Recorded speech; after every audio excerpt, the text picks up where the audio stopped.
We start off with this. We read some of the text, which is more of theory, and then we go over the workbook, which there is one lesson for each day of the year. This is the first real day of us actually doing this. Chris moved down on a long weekend, but I've quit my job. I'm ready to go at this full. Chris, yourself, I don't know if you want to speak about anything that you've been doing, what you gave up to start this. Yeah, I basically decided I didn't want to work anymore. Not the fact I didn't want to work anymore, sorry, I didn't want to work for a corporation anymore where my ideas and what I brought to the table isn't fully valued. Yeah, no, I would agree, and like especially with the corporation thing, like when I was working for Good Life, I found you're not treated equally. You're treated as a lower person on the ladder, and you're only given respect depending on how high you can climb up the ladder. So each of these passages have a lesson, and the lesson is a little bit more condensed version of what we just learned in a way that we can think about it. So we go over the lesson and we practice it each day together. Yeah. We're on lesson 5 today.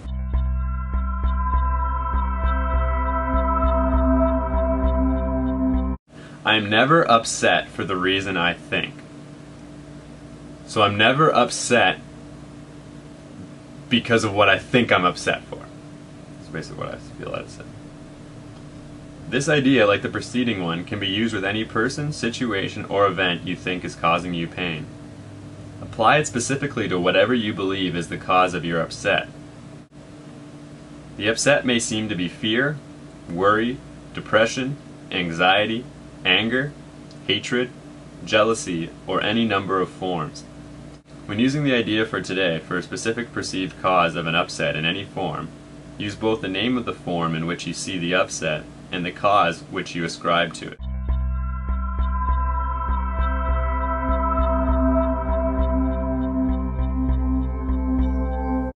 For example, I am not angry at blank for the reason I think. I'm not afraid of blank for the reason I think. So, whatever you feel externally is causing you. For example, I am not angry at, just say Bob, for the reason I think. Fuck Bob. I love you, Bob. And to avoid giving greater weight to some subjects than to others, it might help to proceed the exercises with this statement. There are no small upsets. They are all equally disturbing to my peace of mind.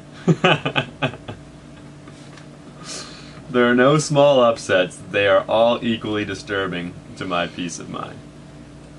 Then examine your mind for whatever is distressing you, regardless of how much or how little you think it is doing so.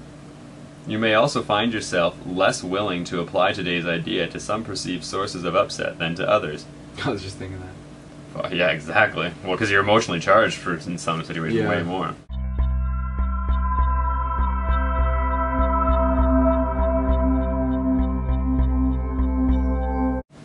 So you get what that's saying, eh?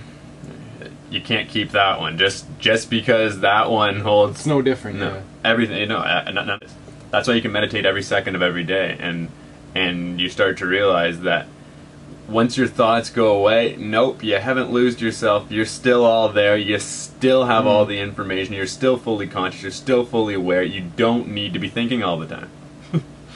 Straight up. Scary thought. I know. To the untrained.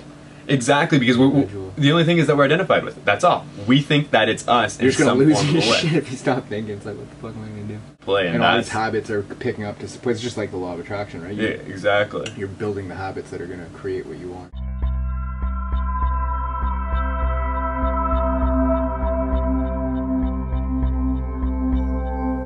It's a step-by-step procedure. You can't all of a sudden say, "Oh, I'm gonna be a rock star like Motley Crue." Pick up a guitar and then be there in a few days. Like, it takes willpower and discipline. Yeah. This, you know, willpower and discipline. This guy used to be 240 pounds. Big boy. So search the mind for things that have been upsetting you? Yeah, if there's anything that, anything in your mind that can bring any type of upset, yeah, we're basically going to understand that that is not the reason for it.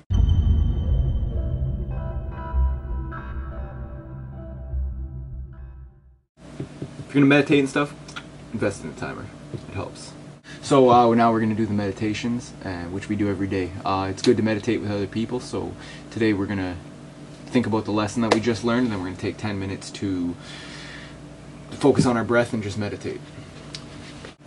To basically get to a level where we control our minds and we understand exactly who we are. It's consciousness now. We are the consciousness. Fit for freedom, believe the hype.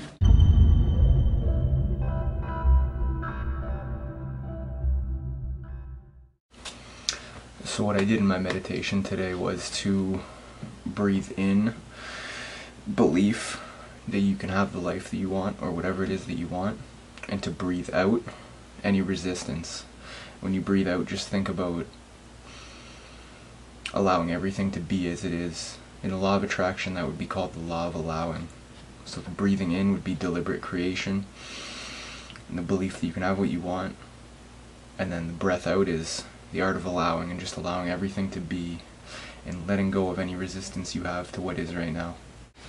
So what I want to say today, for whenever you want to start up a meditation and whatnot, sometimes our breathing isn't at the fullest level, because the deeper our inhale and exhale is, the deeper we will get into the meditation. So it's recommended to do some type of activity that's going to get your breath going. So one thing that we're starting up here is stretch meditation classes, so I recommend doing a stretch beforehand or some kind of warm-up, something that's going to get your breath going so you're already breathing deeper. It's going to put you in that state quicker, and it's going to give you more power over your mind, being the ability to observe your thoughts. So basically, for it not to have power over you is really the whole idea.